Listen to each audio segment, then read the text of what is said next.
څه تکلیف لري؟ ډاکټر صاحب سار مې د چای سره مولی وخوړله، اوس چې سترګې پټې کم لار نه وینم او بریتونه مې هم درد کوي. نه ته سړی نه د خوراک د سړي د زوی ده او نه د مرض د سړي د زوی ده. د تشناب ګروپ یې بوی سوځولی. وځه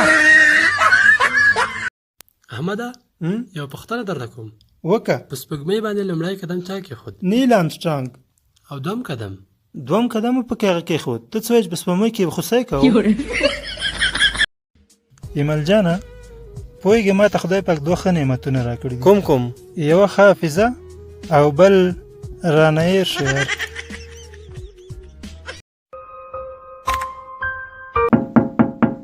څوک چې په دې شین سر دروازه ټکوي؟ مسافر یم، د خدای په نامه یوه ډوډۍ خو راوړه. وبخه وروره، ښځه مې کور کې نشته. وروره ما ډوډۍ غوښتې ده، ستا د ښځې نه خو مچکه نه غواړم. ډاکټر صاحب 10 ورځې کېږي چې سینه مې بیخي بنده ده. هېڅ تشویش مه کوه، یوه ساه وباسه، ننه باسه، 300 راوباسه. عزیزه د ټولو نه زیاته نشه په څه شي کې ده؟ په کتاب کې. هغه څنګه؟ څنګه یې خلاص کم نو خوب راځي.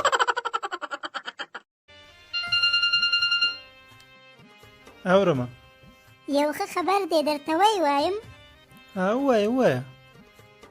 ته زما د مور خوښ شوې.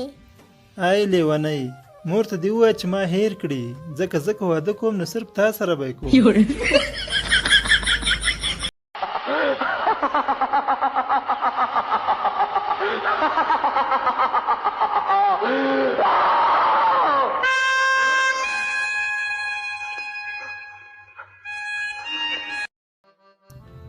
ایمله ستا نیت څنګه مړه شوه؟ هغه سونامي کې مړه شوه. دا خو ډېر خطرناک مرض دی یار، زما نیکم ترې مړ شو. زوی جانه په پخوا زمانه کې به چې موږ 10 روپۍ دکان ته ویوړې، یوه بوجۍ سودا به مو راوړه. پلار جانه هغه وختونه اوس نشته، اوس په هر دکان کې کیمرې لګېدلې دي. پوهېږې شمسه، ما ته په جنګ کې 1 نفر او 100 نفره یو شی دي. هغه څنګه؟ د 1 نفر نم تختم او د 100 نفر نم تختم.